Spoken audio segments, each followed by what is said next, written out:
My daughter-in-law left me on the street with $8. A week later, she texted me, "Stop being so dramatic, it was just a joke." What she didn't know is that I used the money on a lottery ticket and won $62 million. I'm glad to have you here. Follow my story until the end and comment the city you're watching from, so I can see how far my story has reached. The pavement was cold and unforgiving beneath my feet as I stood there, watching my son's car disappear around the corner. $8. That's what my daughter-in-law Raya had thrown at me before telling Brent to drive away. 8 crumpled bills that landed at my feet like I was some kind of beggar. "That should cover your bus fare home, Della," she had said, her voice dripping with that particular brand of cruelty she'd perfected over the years. "Maybe next time you'll think twice before freeloading." Freeloading. The word echoed in my mind as I bent down to pick up the money, my arthritic knees protesting. 37 years I'd worked as a nurse, saving every penny to help my son through college. Freeloading. Brent hadn't said a word. My own son, the boy I'd raised alone after his father walked out when he was 5, just sat there in the driver's seat staring straight ahead.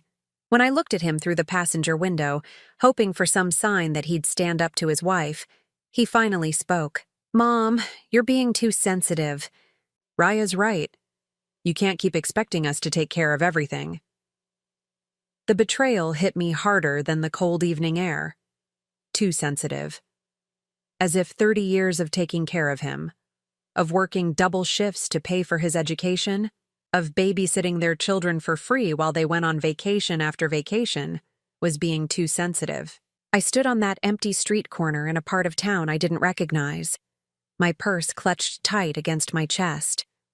The sun was setting, and the neighborhood didn't look like the kind of place a 65-year-old woman should be alone after dark. But apparently, that didn't matter to my family. The fight had started over something so small. I'd asked if I could stay with them for a few days while my apartment was being fumigated. Just 3 days. I wasn't asking for money, wasn't asking them to go out of their way, just a place to sleep on their couch. "We can't have you disrupting our routine," Raya had said, not even looking up from her phone. "The kids have school, Brent has work. You'll just be in the way." When I pointed out that I'd watched those same kids every weekend for the past 2 years, that I'd never once said no when they needed help, Raya's face had twisted into something ugly. "That's different. That's family helping family. This is you expecting us to drop everything for your problems." The hypocrisy was breathtaking. Family helping family, but only when it benefited them. "I raised him alone," I'd said quietly, looking at Brent. "I worked nights so I could be there for your games, your school events. I never asked anyone for help." "Well, maybe you should have," Raya snapped. "Maybe if you'd planned better, you wouldn't need to come running to us every time something goes wrong." That's when Brent finally spoke up, to defend his wife. "Raya has a point, Mom. You're an adult. You should be able to handle these things yourself." The words cut deep because they were so unfair. This wasn't about me running to them for help. This was about family being there for each other. But apparently, I was the only one who remembered what family meant. Now I stood alone on this strange street, holding $8 and trying to figure out how to get home. The nearest bus stop was 3 blocks away, according to a man at a gas station, but the buses had stopped running this route an hour ago. A taxi would cost at least $20, money I didn't have. I started walking, my feet already aching in the sensible shoes I'd worn to what I thought would be a family dinner. Each step reminded me of how thoroughly I'd been discarded, like an old piece of furniture they'd finally decided to throw away. The convenience store on the corner was the only place with its lights still on. The clerk, a young man with tired eyes, looked up as I entered. "You okay, ma'am? You look like you've been crying." I touched my cheek, surprised to find it wet. I hadn't even realized I was crying. "I'm fine," I lied, the way I'd been lying about being fine for years. "Just need to use your phone to call a cab." "Phone's broken," he said apologetically, "but there's a payphone outside." Of course there was, because this night couldn't get any worse. I stared at the $8 in my hand, knowing it wasn't enough for a cab. The payphone would cost 50 cents, leaving me with $7.50. Not enough for anything useful. That's when I saw the lottery machine. I'd never been a gambling woman, never bought a scratch-off ticket or played the numbers. But standing there in that fluorescent-lit store, holding the money my daughter-in-law had thrown at me like I was trash, something shifted inside me. "Does that lottery machine work?" I asked the clerk. He nodded. "Powerball drawings tonight. Jackpot's up to 62 million. 62 million. The number was so large it didn't seem real. I thought about Raya's designer handbags, about the way she'd redecorated their kitchen twice in the past year, while I'd been eating peanut butter sandwiches for dinner to make my Social Security stretch. "I'll take one ticket," I heard myself say. "Quick pick." The machine hummed as it printed my ticket. $5 gone, leaving me with $3 and the longest of long shots. But as I folded that ticket and slipped it into my purse, I felt something I hadn't felt in years. Defiance. Let them call me too sensitive. Let them say I was freeloading. I'd spent my whole life taking care of other people, putting their needs before my own. Maybe it was time I took a chance on myself. The walk home took 2 hours. 2 hours of sore feet and aching knees, of replaying every cruel word, every dismissive look. But with each step, something was hardening inside me, a resolve I didn't know I still possessed. By the time I reached my apartment, I'd made a decision. Win or lose, something had to change. I was done being their convenient caretaker and inconvenient burden. I was done accepting crumbs of affection from people who should have loved me unconditionally. I was done being too sensitive about being treated like I didn't matter. Because maybe, just maybe, I was about to matter more than any of them could imagine. The numbers on my television screen didn't register at first. I'd been half asleep on my couch, the lottery ticket forgotten in my purse since that horrible night a week ago. The drawing was just background noise while I nursed my third cup of tea and tried to ignore the silence of my phone. 7 days. 7 days since Brent and Raya had left me on that street corner, and not one phone call, not even a text to make sure I'd made it home safely. The silence spoke louder than any argument ever could. Tonight's winning Powerball numbers are 7, 14, 21, 35, 47, and Powerball number 9. I almost didn't check. What was the point? But something made me reach for my purse, maybe just to have something to do with my hands besides worry them raw. The ticket was crumpled from being shoved between my keys and wallet. I smoothed it out, squinting at the tiny numbers in the lamplight. 7, 14, 21, 35, 47, and Powerball 9. My hands started shaking before my brain fully processed what I was seeing. I checked again, then again. Then, I turned up the volume on the television, waiting for them to repeat the numbers, certain I'd made a mistake.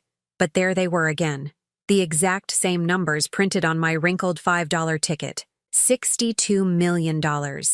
I set the ticket down carefully, as if it might disintegrate if I handled it too roughly. My heart was hammering so hard I could feel it in my throat. This couldn't be real. Things like this didn't happen to women like me. Women who got abandoned on street corners by their own families. I didn't sleep that night.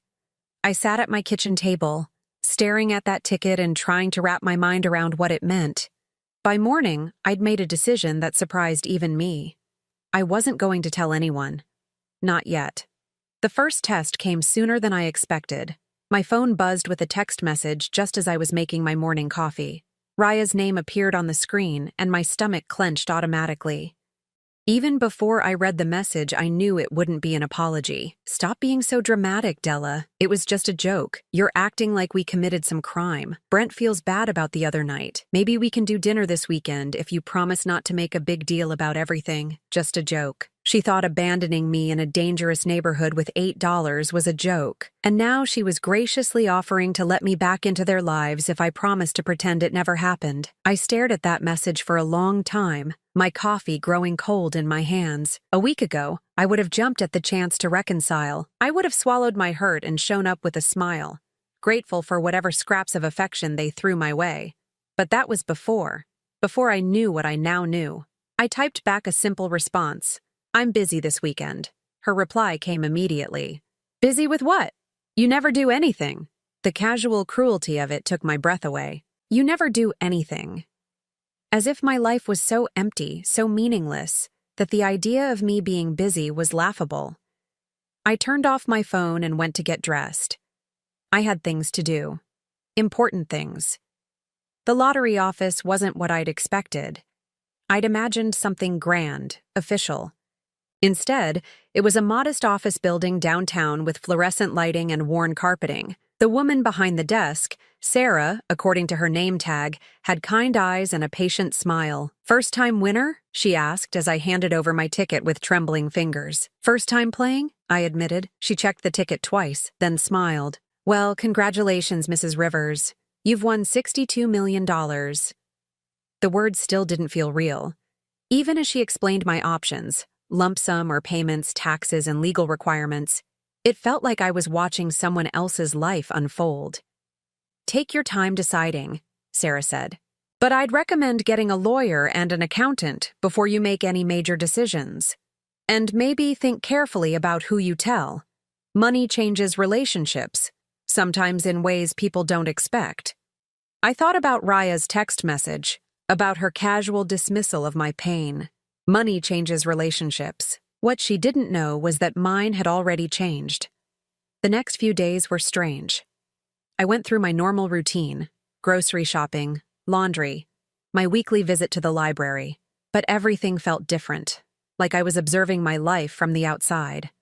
At the grocery store, I found myself standing in front of the expensive steaks I'd never been able to afford, knowing I could buy the entire meat department if I wanted to. But I bought my usual chicken thighs and day-old bread. Old habits die hard. The second test came on Thursday. Brent called while I was reading in my chair by the window. "Hey, Mom!" His voice was careful, apologetic. "Look, about the other night. Raya feels bad about how things went down." Raya feels bad. Not him. Not we. Raya. "She was just stressed," he continued when I didn't respond. "You know how she gets when she's planning events. The kids had that school thing this weekend, and she was overwhelmed. Always an excuse. Always a reason why her behavior was justified, and my feelings didn't matter. Anyway," he went on, "we were wondering if you could watch the kids Saturday night. We got tickets to that new show downtown, and our regular babysitter canceled." There it was. The real reason for the call. Not because they missed me, not because they were sorry, because they needed something. "I can't," I said simply. "What do you mean you can't? You never have plans on Saturday nights. You never do anything. You never have plans." The casual assumptions about my worthless life. "I'm busy," I repeated. "Busy with what?" The irritation was creeping into his voice now. "Mom, we really need you to do this. The tickets cost $300. $300 for a night out, but they couldn't spare $20 for a cab to get me home safely." The math of their priorities was crystal clear. "Find another babysitter," I said, and hung up. My phone rang immediately, then again. I turned it off and sat in the quiet of my apartment, marveling at how good it felt to say no. That weekend, instead of babysitting my grandchildren while their parents enjoyed a $300 date night, I met with a lawyer. A good one, recommended by Sarah at the lottery office.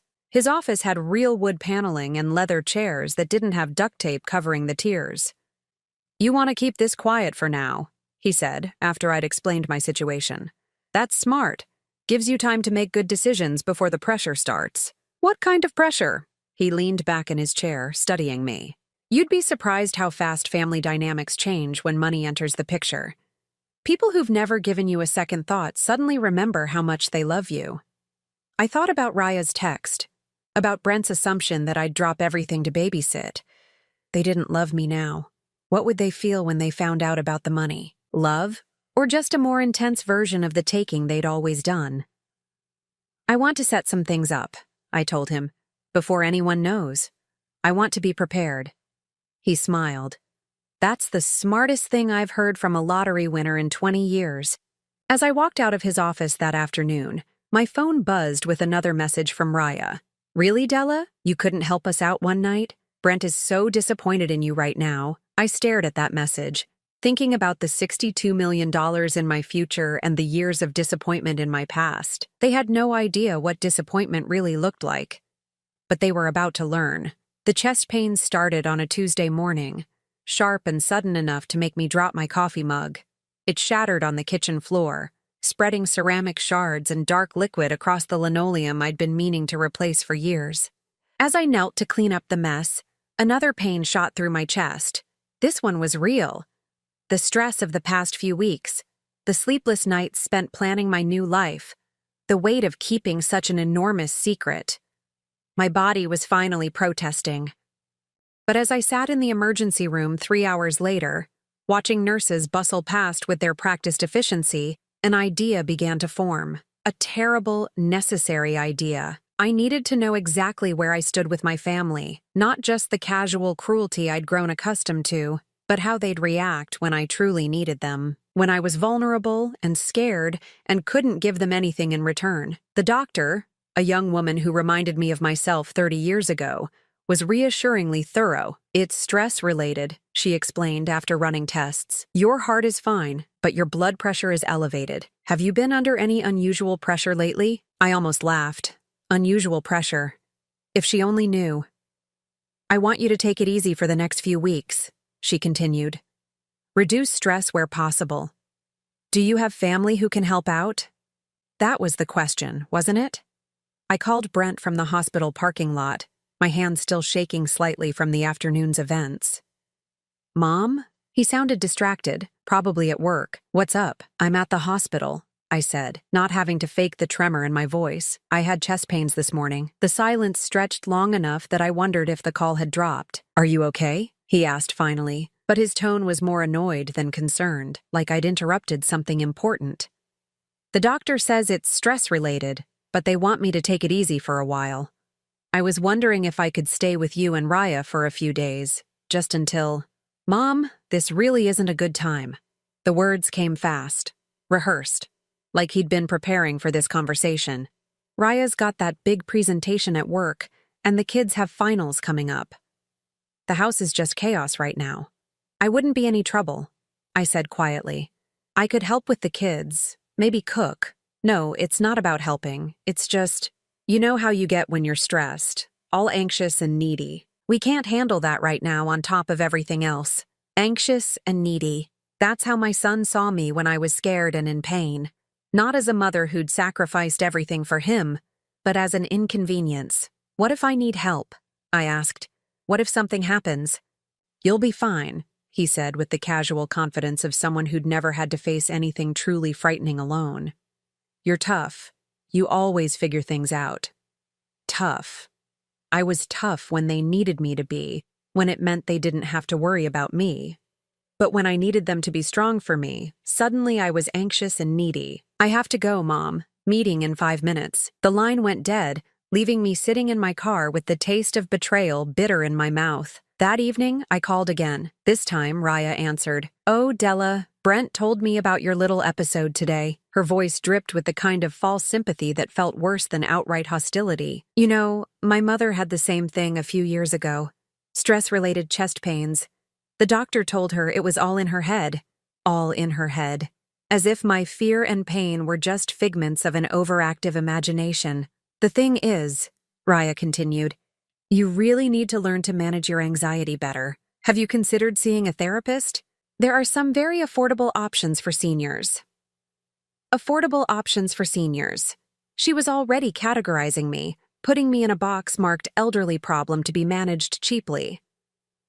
"I was hoping I could stay with you for just a few days," I said, hating how small my voice sounded. "Just until I feel steadier." "Oh, honey.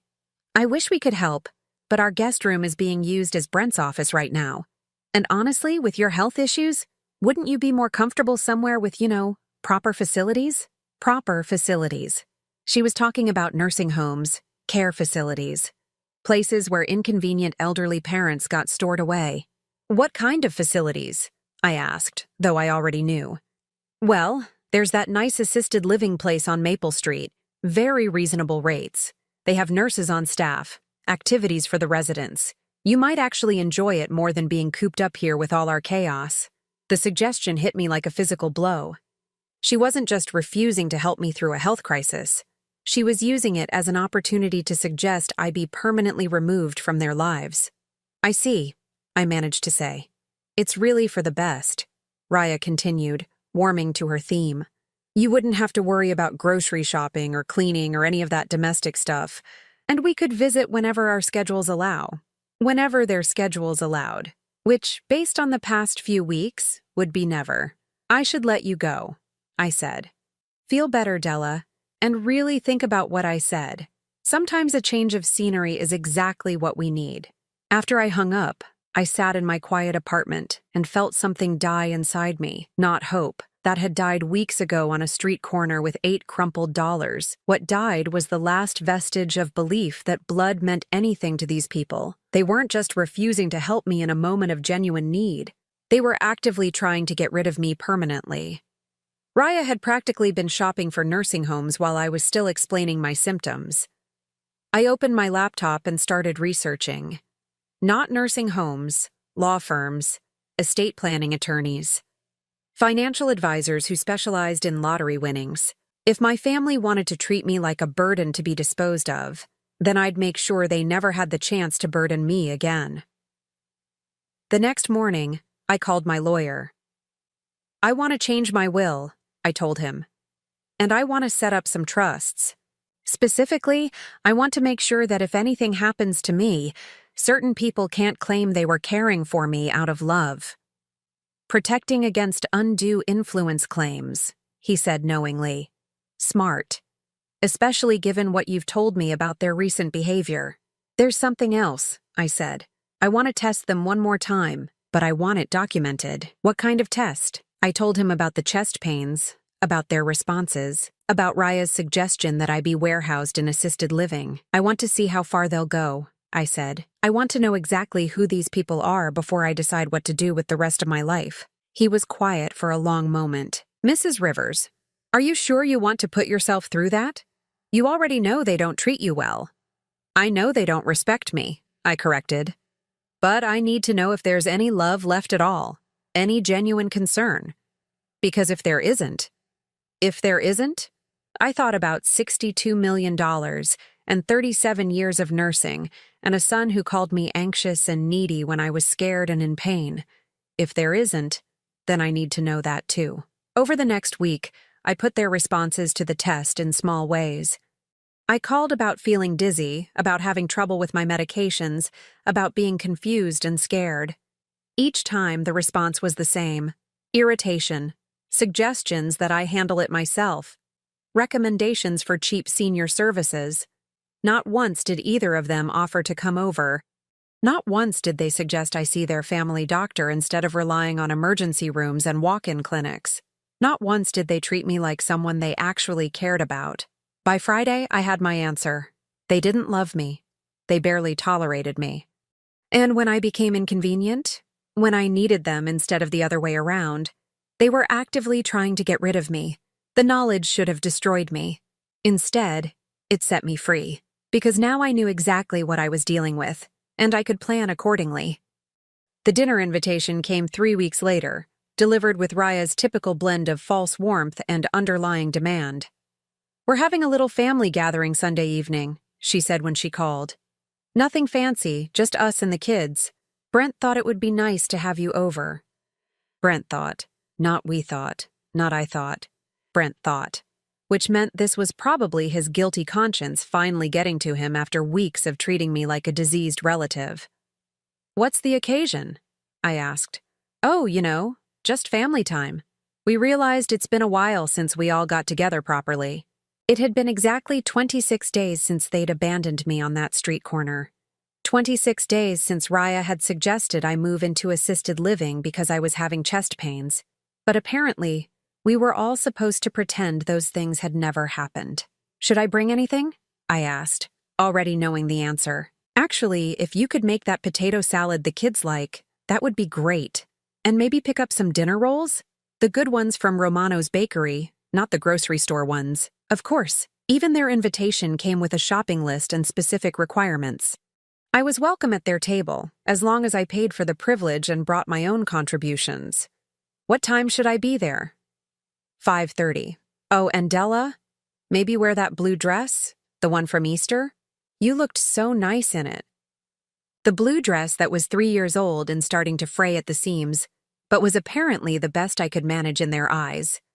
Got it. Sunday evening, I stood on their front porch holding a covered dish of potato salad and a bag of expensive dinner rolls, listening to the sounds of laughter and conversation from inside. Through the window, I could see my grandchildren, Emma and Jake, running around the living room while Brent and Raya sat comfortably on their leather sectional, glasses of wine in hand. The scene looked perfect, warm and welcoming, and exactly like the family dinners I'd dreamed of having with them for years. I should have known it was too good to be true. Raya answered the door wearing a flowing silk blouse that probably cost more than my monthly grocery budget, her smile bright and artificial. "Della, so glad you could make it. Come in, come in." The house smelled like roast beef and garlic, expensive candles burning on every surface.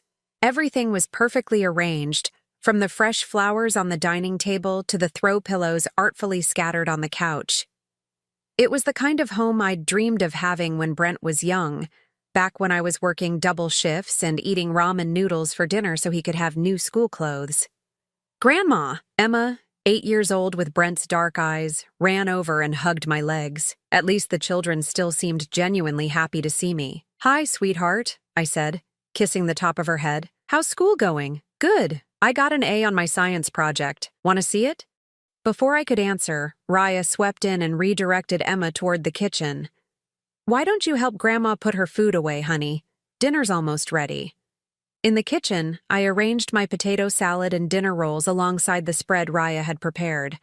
Everything looked expensive and professionally done, from the perfectly browned roast to the elaborate side dishes arranged in matching serving bowls.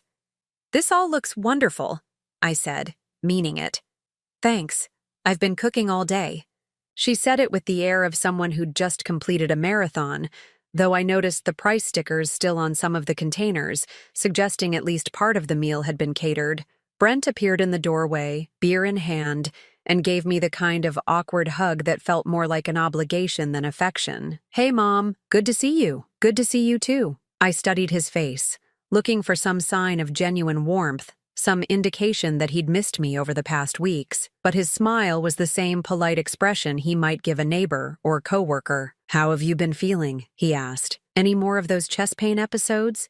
The question sounded concerned enough, but his tone was casual, like he was asking about the weather. "I'm managing," I said. Good. That's what I figured. You're tough." There it was again.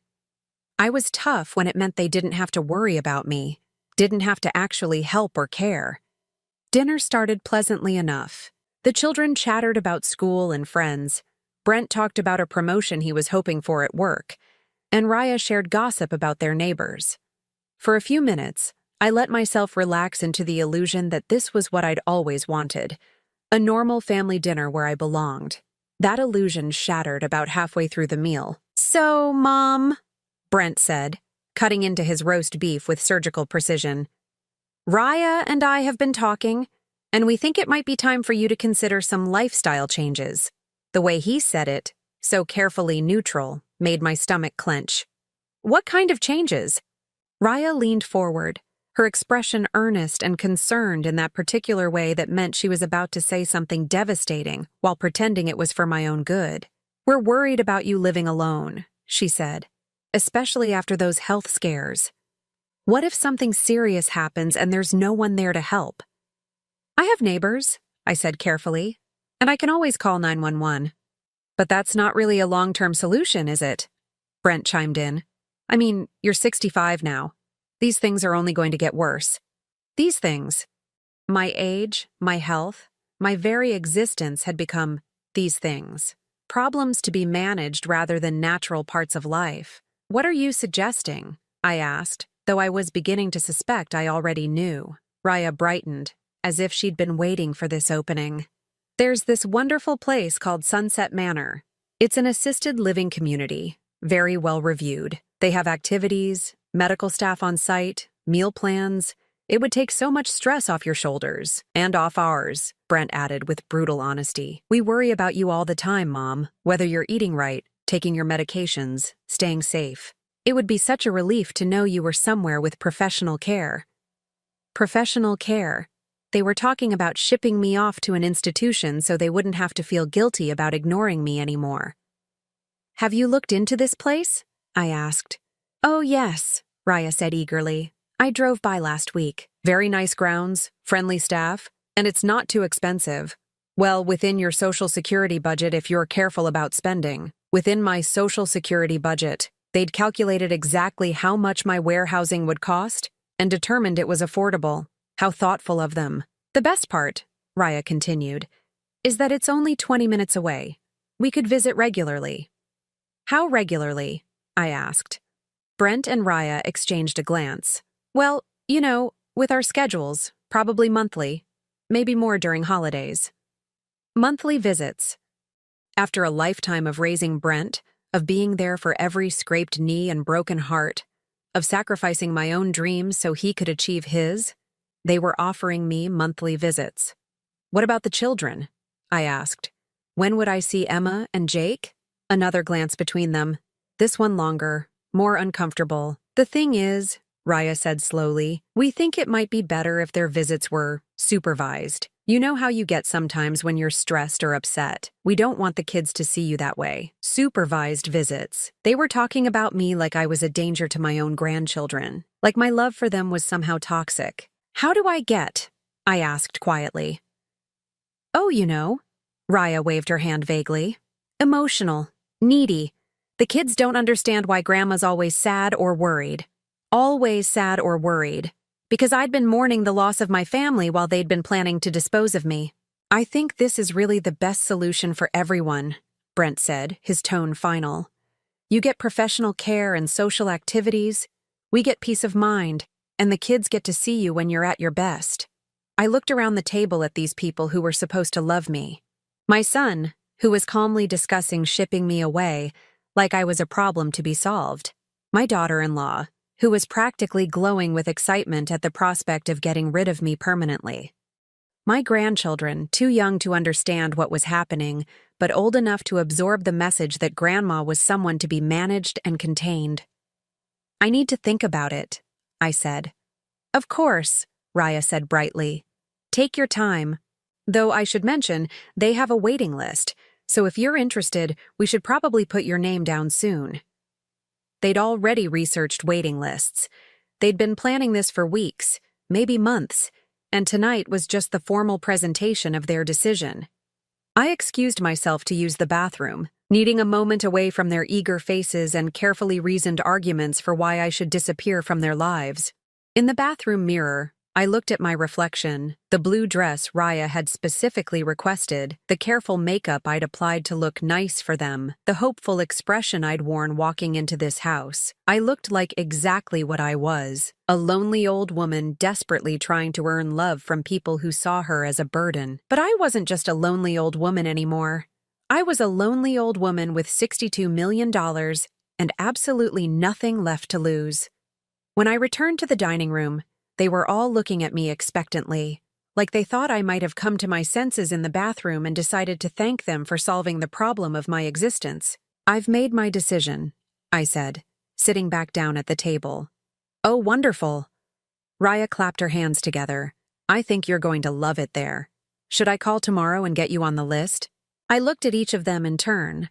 My son, who'd never once asked if I was lonely. My daughter-in-law, who'd calculated the cost of my disposal. My grandchildren, who were being taught that love came with conditions and expiration dates. No, I said quietly. I don't think I'll be needing assisted living after all. The silence that followed was sharp enough to cut glass. The silence stretched until Raya's forced laugh broke it. What do you mean you won't be needing it? She asked, her smile becoming strained around the edges. Della, we've explained why this is the best option for everyone. I folded my napkin carefully and placed it beside my plate. I've made other arrangements. Brent leaned forward, his brow furrowed. What kind of arrangements? Mom, you can't just ignore reality because you don't like it. Reality. The irony wasn't lost on me. Actually, I said, reaching into my purse, I think it's time we all faced reality. I pulled out the lottery ticket, not the original, which was safely stored in my lawyer's vault, but a photocopy I'd had made for exactly this moment.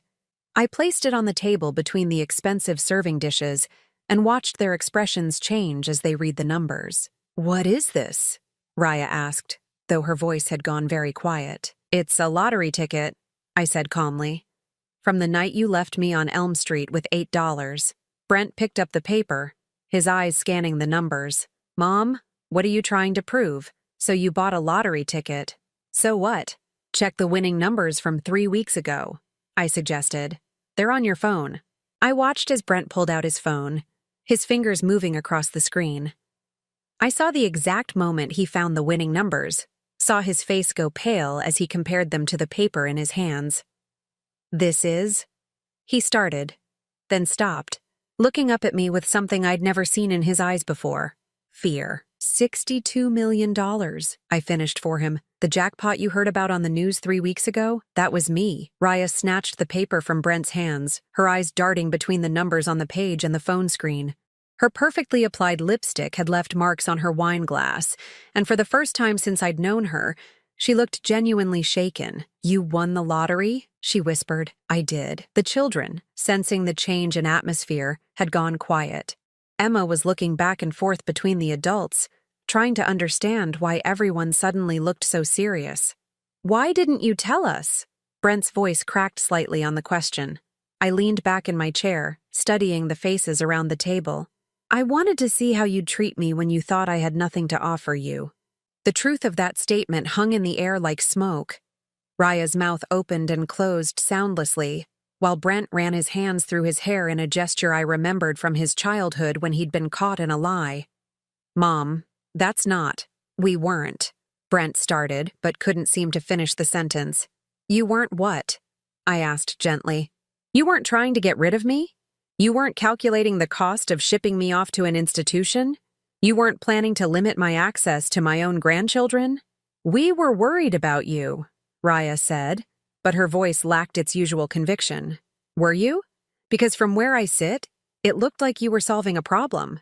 An inconvenient, needy, elderly problem that was interfering with your perfect life. I reached into my purse again and pulled out a folder. I've spent the past 3 weeks documenting our interactions. Every phone call, every text message, every conversation about my future that didn't include me in the decision-making process. Brent's face was now completely white. What are you saying? I'm saying I know exactly who you are, both of you. I know that when I called scared and in pain, you told me I was being dramatic. I know that when I needed help, you suggested I pay for professional care. I know that when you invited me here tonight, it wasn't because you missed me. It was because you wanted to present your final solution to the problem of my existence. Raya found her voice, though it was higher and more strained than usual. That's not fair, Della.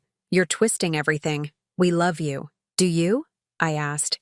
Because I've been trying to figure out what love looks like in this family, and I'm having trouble identifying it. I opened the folder and pulled out printed copies of text messages. Here's you, Raya, telling me to stop being dramatic about being abandoned on a street corner. Here's you suggesting I should learn to manage my anxiety better when I was having chest pains. And here, I pulled out another page, is you researching nursing homes and calculating costs while I was explaining my symptoms. Her face flushed red. I was trying to help. Help whom? Because it wasn't me. I turned to Brent. And you? When I called from the hospital, you were annoyed that I'd interrupted your day. When I asked if I could stay with you during my recovery, you called me anxious and needy. When I needed my son, you offered me excuses. Mom, please, Brent said. And for a moment he sounded like the little boy who used to crawl into my bed during thunderstorms. We can fix this. We can do better. Can you? Because I've been giving you chances to do better for weeks now, and every single time, you've chosen to see me as a burden rather than your mother. I pulled out my phone and showed them the screen. This is my lawyer's number. I called him yesterday and made some changes to my estate planning. The silence that followed was deafening. What kind of changes? Raya asked, her voice barely above a whisper. Well, originally, I was planning to leave everything to Brent and the children.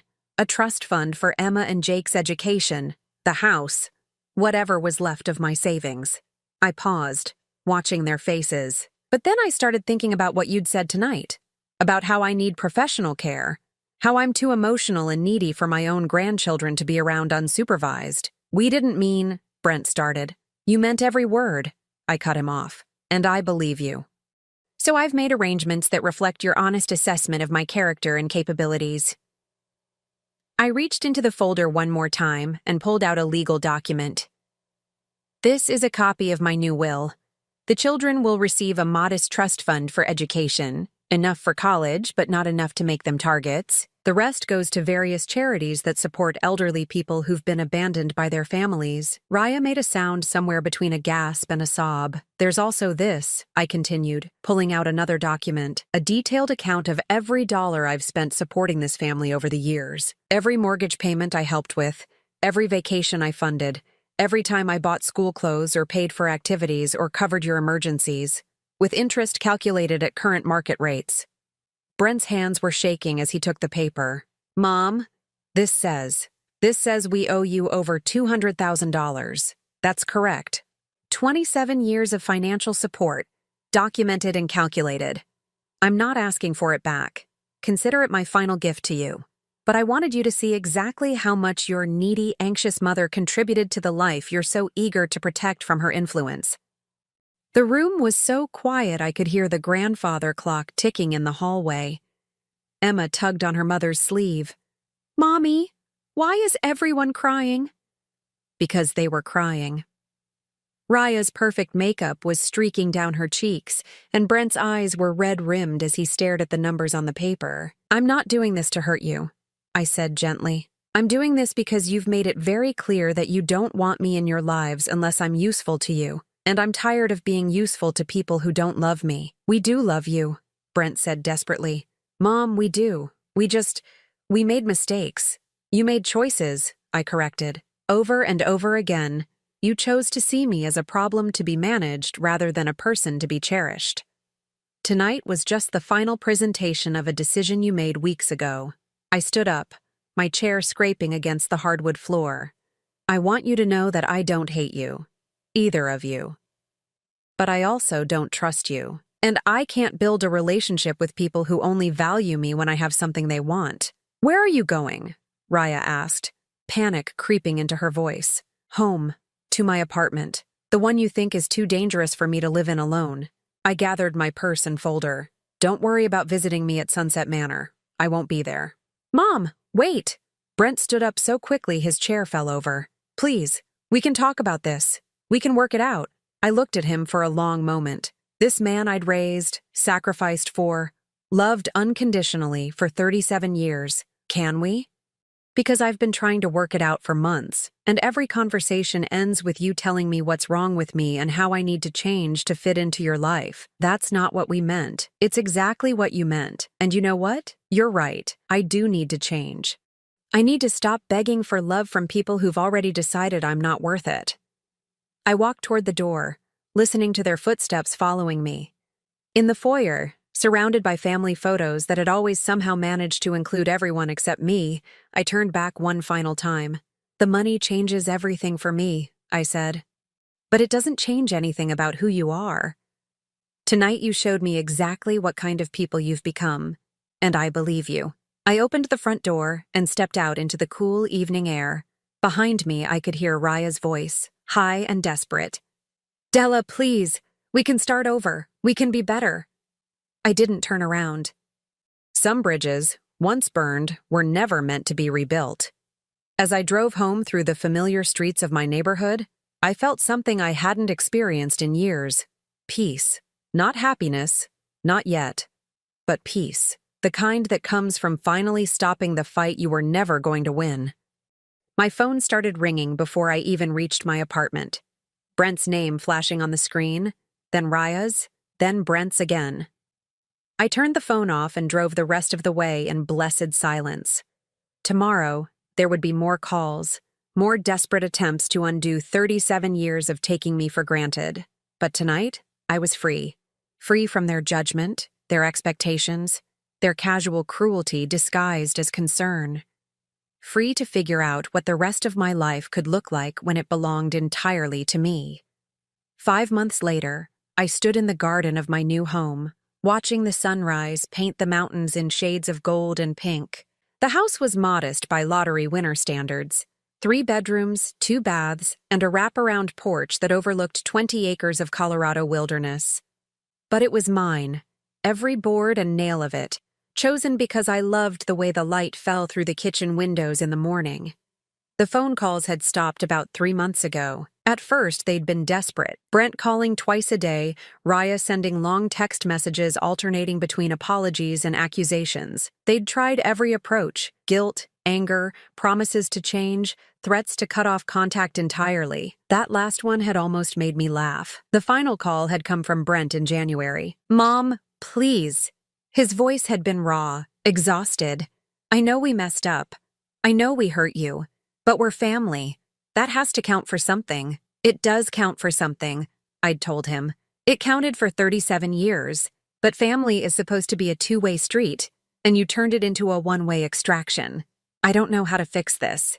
The defeat in his voice almost broke my resolve. Almost. "You can't fix this, Brent. You can only learn from it." What does that mean? It means you need to figure out how to be a better husband to Raya, a better father to Emma and Jake, and a better son to whatever family you choose to build going forward.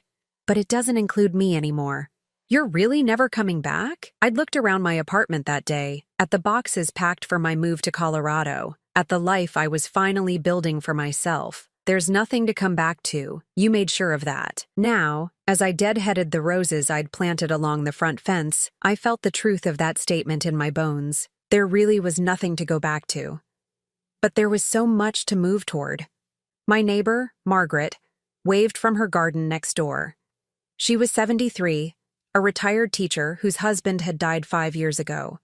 We'd become friends over shared morning coffee and evening walks, the kind of easy companionship I'd never realized I was missing.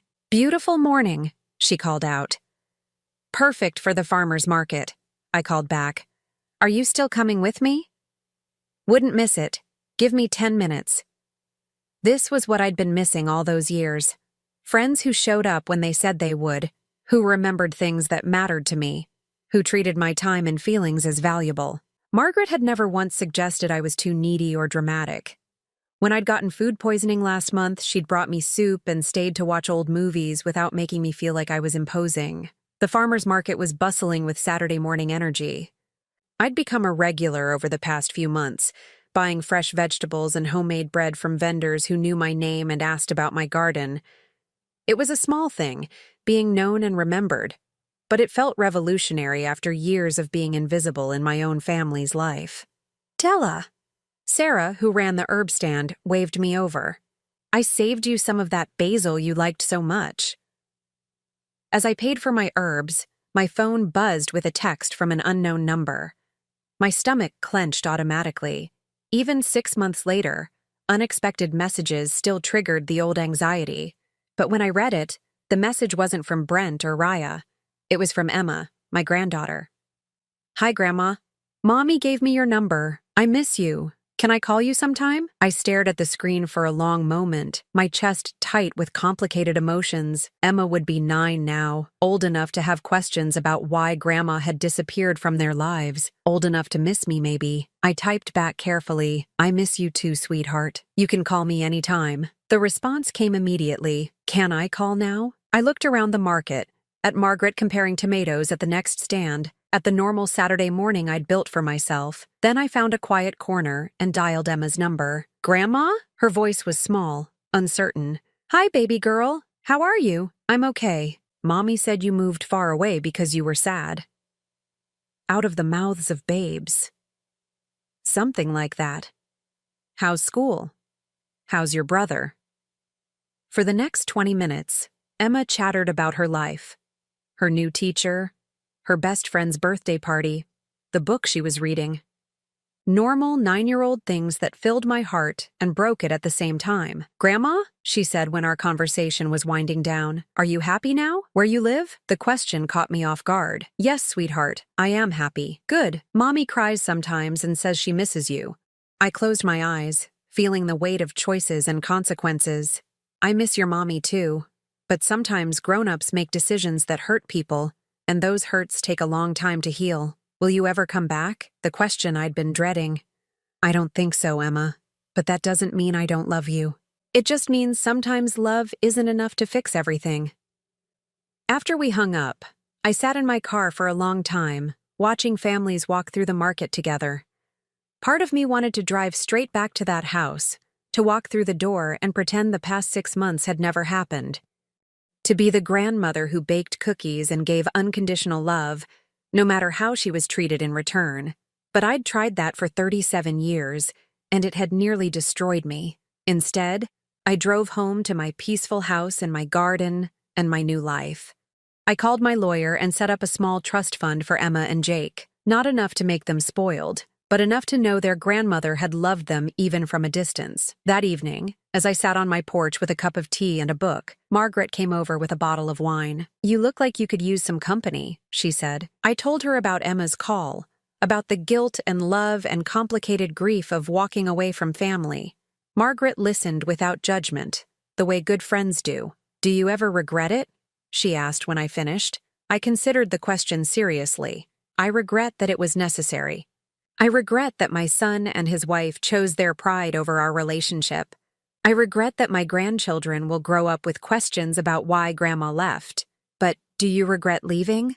I looked out over my garden, at the life I'd built with my own hands and heart, at the sunset painting the sky in impossible colors, at the peace that had settled into my bones over these past months. "No," I said finally. "I don't regret choosing myself."